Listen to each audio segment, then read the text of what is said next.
Friends, in today's this video, I'm going to give you some very important answer writing tips as far as UPSC GS4 ethics paper is concerned.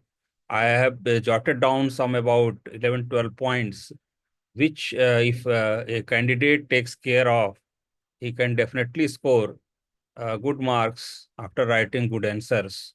So I will share the document and then we can proceed further.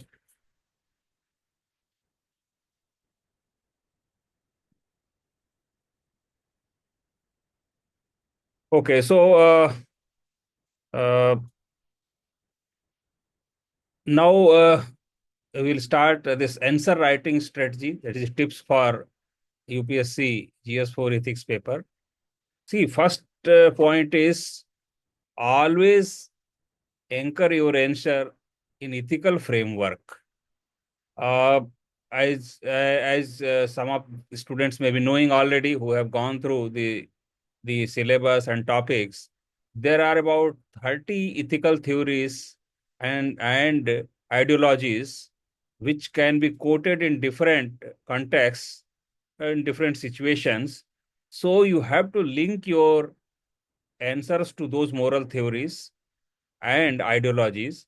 For example, some examples are given because all these 12 points which I have noted down, examples are also given so that you can add other theories or other points also in that, and accordingly you can prepare your answers. So, for example, a few theories here it has been given. For example, Kantian ethics. Uh, Immanuel Kant, he has given the theory of deontology, that is duty-based ethics.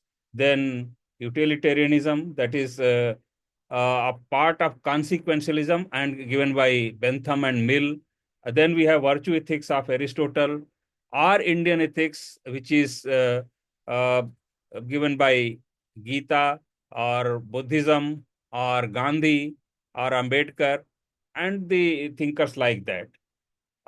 Now, second sub point in this is that we should definitely mention keywords uh, of ethics while writing answers. Some of the keywords I've given here, for example, integrity, objectivity, compassion, empathy, justice, probity, neutrality, and so on. So my suggestion to the students will be, please have a list of such words, maybe about 100, 150, depending on how best you can prepare. So such words and phrases you can list, have a notebook or a digital book, and you keep on using while practicing your mock tests, etc., so that in real exam also you will be using those words and phrases, and definitely you can fetch good marks if you use that. Then the second point is the structure of the answer. Now, I have called it ideal structure. Now, ideal is acronym for uh, different subcomponents, which I will anyway will discuss now. See, I stands for introduction.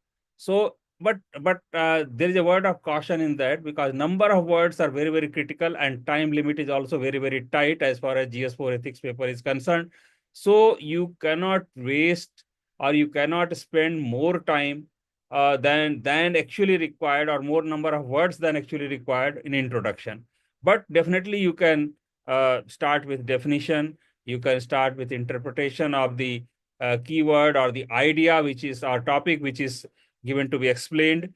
And then next is dimensions. That is, you have to break that idea or issue in different multiple aspects or multiple dimensions, which to which it is related. Third is ethical analysis, that is apply theories and principles. As I already told in the previous point also, there are about 28 to 30 ethical theories which can be applied in different. So some topic or some case study or some question, two or three theories definitely will apply. So you have to use that, you have to mention that, and that will definitely improve the quality of your answer. Then the application examples. See, any answer which you are writing, whether it is theoretical answer or whether it is case study, definitely real life situations or real life examples or applications are very, very important. So please do that, because that kind of mention or that kind of illustration will definitely going to fetch good marks. In some of the questions, it's itself written that give the example. So there anyway you cannot avoid, but wherever it is not written also, there also you need to mention some one or two examples which are relevant there. Now, then last is logical conclusion. Now this is very important in ethics paper. See, for every question or for every answer which you are writing, whether it is case study or whether it is theoretical question, you have to conclude it. Now, conclusion has to be a positive one. It has to be a forward-looking, it has been a futuristic, and it has to be ethically correct conclusion. So please see that you do that, because it cannot be a negative or pessimistic. It has to be optimistic, it has to be positive, it has to be futuristic conclusion. Then next point is definition and context introduction. Now, this is elaboration of the introduction, which was earlier mentioned. Start with a short, crisp definition uh, of the main concept which has been asked. Then add a contextual sentence linking it to day-to-day administration. Because, see, I mean, this ethics paper is not an abstract kind of paper. We should realize that this is a very, very practical kind of paper which civil servants or bureaucrats, they in day-to-day life they are doing. So that kind of thing we have to link up here also. So if some definition is there or uh, uh, some statement we are making, then we need to link it to day-to-day situation. So for example, one example also is quoted. For example, empathy. Suppose question is to define empathy, and then so on. So how empathy can be linked to a day-to-day situation? So empathy is the ability to understand and share the feelings of others. In public administration, it enables civil servants to frame policies more attuned to the needs of marginalized sections. So use of these kind of words, marginalized sections, and uh, the the linking it to, for example, empathy linking to public administration now. So this here, not only you are defining, but you are linking it day to day administration also. So this kind of attitude or this kind of style of writing is required.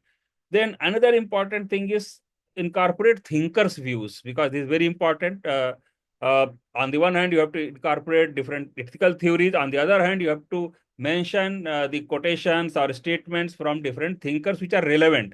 But again, I'm cautioning, please don't unnecessarily mention any quotation or anything, because when it is required, when it is essential, you have to judge that, and then accordingly you have to mention. So now thinkers, you already know there are some Western thinkers already. It's given in syllabus also, and whosoever, I mean, students who have already studied, done some study of ethics paper, they are knowing it. Uh, See, some Western thinkers and Indian thinkers are there, and definitely the relevant thinkers we have to identify and then we have to mention. So Western thinkers examples are Kant, Bentham, Mill, Aristotle, Rawls, etc. And in Indian scenario, these thinkers are Gandhi, Vivekanand, Chanakya, Buddha, Ambedkar. Then Gita is quite relevant, because that also corresponds to uh, Kantian deontology also. Now, there are some reports, administrative reports also, which are very, very critical and very important as far as ethics in day-to-day administration is concerned. One is Nolan Committee. This is UK's committee, and they have given a very good report. Second is the ARC, Administrative Reform Commission. Second, ARC has given reports pertaining to ethical administration. So this also we can quote wherever relevant answer we are giving. Uh, if even if we don't remember the full statement or the full quotation, still writing the name and mentioning that may be quite useful. Then use of diagrams, flowcharts, and tables. I mean, if relevant, if time permits, and if you are very clear, please do that, because these are going to fetch better marks. Uh, Particularly, and some, for example, distinguish between suppose two theories or two ideas, then you can definitely have some such diagrams or charts. Then showing ethical dilemmas, showing decision making process, comparing ethical theories. So these are examples given where you can easily use such kind of things. But please keep it clean, don't overcrowd that, don't make it a very confusing manner, because that is going to be again negative as far as these things concerned. So please be careful. Now, next point is balanced arguments. Now, this is very important because and another thing is you don't impose your own personal prejudices while writing answers. So, suppose some ethical theory is there. There are some pros and cons of that theory. You have to definitely mention that and then arrive at some logical ethical conclusion. So, please do that while mentioning both sides of the dilemma. You can use the terms. For example, these are examples given. You can use the terms or the beginning of the sentence on the one hand, however, ethically responsibility demands, thus balancing competing values, etc. So, because these kind of phrases give you liberty to mention the other view also, other viewpoint also, so that your answer becomes balanced one. Then I have already told this is again very, very important thing. Examples are very crucial. Real life examples are very, very crucial. Uh, you can give historical examples. You can give present bureaucrats example who are doing very good work. You can give some international examples. Some are mentioned here. But again, a word of caution is there. Please don't mention any controversial example which can be interpreted in negative sense also. So be careful. But yes, mentioning examples is definitely going to fetch you better marks. Then next point is theoretical question. How will you attempt theoretical question? Some two, three points, sub points are written here. For example, focus on definitions, principles, philosophers, Indian Western perspective, because sometimes you once you mention Indian perspective, you have to if comparative Western perspective is there, that also you can mention. Then you have to blend the concepts with real world relevance. This is again very important because real examples, real world, day-to-day administration, you have to link it to that. Earlier also, in earlier point also we have seen, and here also same thing is stressed upon. Now, another thing is case studies. How will you deal with case studies? Now, there is a very clear-cut five-step method for uh, dealing with case studies. Recognize the ethical dilemma, identify stakeholders, apply moral theories, justify the most ethical option, and suggest the course of action, maintaining integrity and public good as per the ethical theories which are applicable there. Then, a word of caution, avoid over philosophizing, because this is not a philosophy or research paper.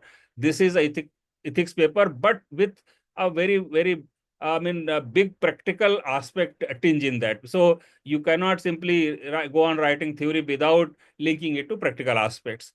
Then language of ethics, make your tone ethically sensitive, because this is important. And some examples, for example, there are some phrases which are ethically important and ethically sensitive. Earlier we were, I have told in earlier point, there are some ethically important words, and now ethically important phrases. So you should definitely in your notebook or in your digital book, you should have a list of such words and phrases, maybe 100, 200, whatever you can prepare and whatever you can remember. Definitely use it wherever possible in while answering this thing. Now, some examples of such phrases: fostering trust in governance, ensuring equitable justice, prioritizing the most vulnerable, demonstrating moral courage despite adverse circumstances, upholding public trust, duty-bound approach, promoting common good, demonstrating accountability, etc. And I tell you, these kind of phrases and words are not only important in ethics paper, but these are also important for your essay paper and also other GS papers also, and your interview also. So this booklet or this notebook, if you are preparing with such phrases and words, you can use in multiple places, essay, GS paper, other GS papers, interview, etc. So this is also very important. Now, in conclusion is also very important, because I already in brief I have told earlier. See, conclusion has to be ethically correct, and it should be with some optimism. It should be with some positivity. It should be some futuristic thing. It cannot be a negative or pessimistic conclusion. So, for example, conclusion should radiate hope, ethical governance, or constitutional values. You have to also emphasize constitutional values in your conclusion, because in constitution you may be knowing the preamble, fundamental rights, and directive principles. They contain a number of things which are ethically very, very important, whether it is liberty, fraternity, equality, or whether it is social justice, whether it is equity or equitable opportunity. So all these things are ethically very, very important, which are contained in different parts of the Constitution. So those are also very relevant as far as ethics papers are concerned, and therefore you have to mention that also. Then reinforce key values. For example, empathy, will, social trust, integrity, democracy. Your, I mean, examples are, it can end with some ethical quote also. It can end with constitutional value. It can end with administrative value, which are mentioned in second ARC or Nolan committee, that is integrity, accountability, compassion, etc., which a civil servant definitely should have.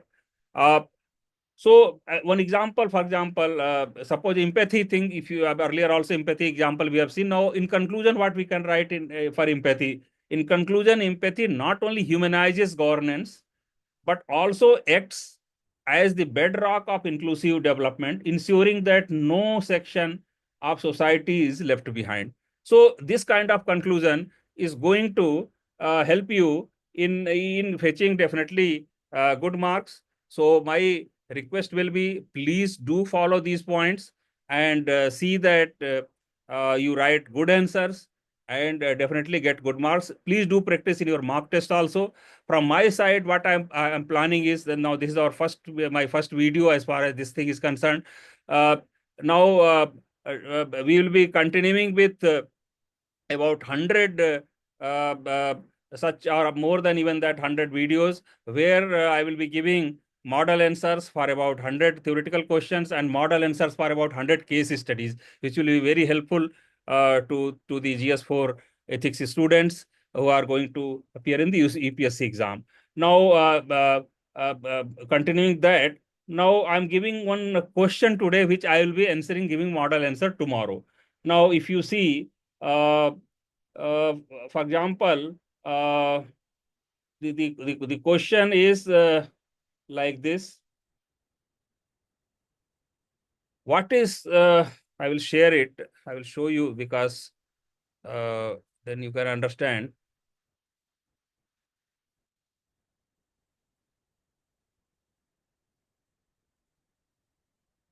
See, this is the question which I will be answering tomorrow. What is meant by ethical dimension of human behavior? Discuss how recognizing the ethical dimension transforms routine actions into morally responsible conduct. Now, model answer to this question will be posted tomorrow on this channel itself. So, and then tomorrow again, I will be putting up one case study for which I will be giving the model answer day after tomorrow. So, like that, it will continue till October end. And till October end, I'm proposing as I told earlier, I'm proposing for about 100 case studies and about 100 theoretical answers, so that the GS4 ethics students can benefit. So with this, I close this video. I thank all the viewers. Thank you for